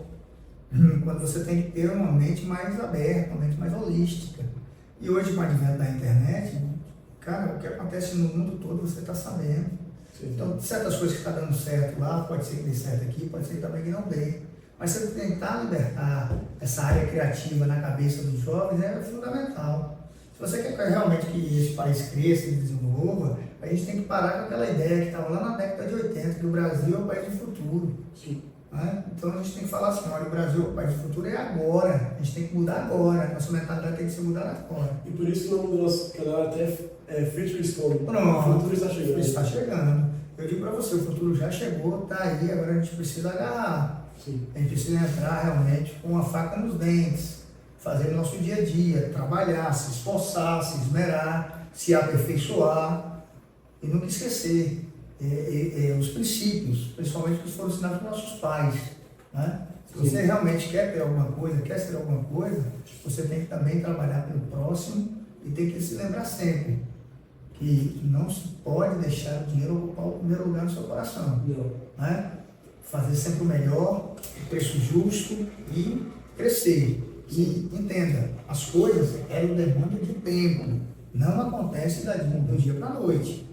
Se você for entrevistar aí 10, 15, 20, 100 empresários aqui na nossa cidade, se vocês tiverem a oportunidade, todos terão uma história muito parecida com a nossa. Novas ideias, novos resultados. Tá vendo? Vai ter que buscar, vai ter que trabalhar, vai ter que suar. Não existe um ganho rápido sem esforço. Não. Eu não creio nisso, eu acredito no trabalho. Agora, para finalizar, dando todo o seu tempo, é uma pergunta que a gente já sabe a resposta, mas a gente vai fazer. Para você, o dinheiro traz felicidade? Rapaz, eu vi um meme esses dias, né? Meme que chama? Meme. O camarada parou no trânsito, aí pegou uma nota de $100 e colocou do lado de fora da janela. A pessoa que estava pedindo estava com uma muleta e um pé engessado. Aí, à medida que o cara da muleta se aproximava, o motorista puxava o carro, certo? E o cara da muleta andava mais rápido. Aí ele acelerou mais, o cara largou a muleta e começou a correr. Começou a correr atrás do carro. Aí eu digo para você, dinheiro não traz felicidade, mas faz milagres. Mas, eu estou brincando. Agora, dinheiro realmente ele proporciona bem-estar. Dinheiro proporciona conforto. Dinheiro pode trazer uma boa educação, uma casa legal, ele pode lhe dar boas roupas, pode lhe dar um iPhone, pode lhe dar boas viagens, boas memórias, mas o dinheiro, ele é para ser usado. O dinheiro, ele não pode ser o seu dono e nem ocupar o primeiro lugar no seu coração. O primeiro lugar no seu coração tem que ter Deus. E tudo que Deus lhe permitir fazer com o dinheiro, faça. Inclusive, ame a beneficência. O dinheiro também é para partilhar com quem não tem, com quem precisa de fato. Então, tudo que você puder fazer em benefício do próximo, faça. Primeiro na sua família, depois no seu entorno. Sempre que você puder, contribua com o albergue, contribua com a creche. Faça isso, faça de bom grado. Não faça para aparecer. A Bíblia fala que a mão direita não deve saber o que a esquerda está fazendo. E nisso Jesus está fazendo a analogia do dar sem querer nada em troca. Sem querer aparecer. Eu fiz. Eu acompanhei a tragédia do Rio Grande do Sul, só para mais ou menos ilustrar o que aconteceu. Muita gente aparecendo, fazendo doação e colocando nas redes sociais. Talvez o sentimento daquelas pessoas sejam até para mobilizar outros a fazerem o mesmo. Mas às vezes eu fico olhando assim e há um pouco de vaidade em colocar a cara e em dizer que está fazendo porque está fazendo, quando muitos fizeram de forma anônima. Sim. Entendeu? E talvez estejam doando até muito mais, porque deram da própria comida que tinha em casa. Talvez essas pessoas que estão dando aí carretas e milhões de reais em doação, poderiam dar 10, 15, 20 vezes mais, mas não dão. Então assim, o dinheiro é para ser usado e não para deixar que ele venha te usar ou que você venha usar pessoas com seu dinheiro. Então o dinheiro seria um proporcionador de apenas isso. No dia que o dinheiro passar disso aí, tome cuidado, porque ele já tomou lugar no seu coração. Moço, muito obrigado pela presença. Nós, aqui no Brasil, estamos totalmente e repletos de felicidade de ter entrevistado você hoje. Rapaz, eu agradeço o convite, espero ter contribuído e não vou convidar para vocês voltarem novamente, porque vocês tomaram 1h e 15 minutos de manhã. Obrigado. Pode cortar isso aí. Muito obrigado, foi um prazer de poder falar com você, a gente poder passar esse conhecimento e passar esse conhecimento para o pessoal, para os jovens principalmente, dessa entrevista que a gente fez, né, de você poder passar a sua vivência para as pessoas. Então, muito obrigado mesmo por você ter comparecido, a gente agradece bastante. Fica aí um abraço para a turma que vai assistir e lembre-se sempre, não há nada mais importante na vida que você possa fazer se Deus não estiver presente em tudo que você faz. É o meu conselho. Gente, para finalizar, deixe seu like, comente o que você achou, comente aquela famosa frase impactante também, e aquela crítica construtiva. E também, se vocês quiserem dar opiniões de empreendedores também para vir aqui, pode deixar nos comentários. E também queria agradecer a presença hoje do nosso cameraman, Wilson. Aparece o Wilson lá na câmera. Wilson nem veio, É isso, muito obrigado, gente. Queria fazer um apelo também, queria pedir para vocês seguissem o nosso canal de cortes no TikTok, que a gente lança os vídeos já cortados com mais ou menos 1 minuto de duração para que vocês possam acompanhar cortado as melhores falas da nossa entrevista. Então é isso, muito obrigado, gente, até a próxima.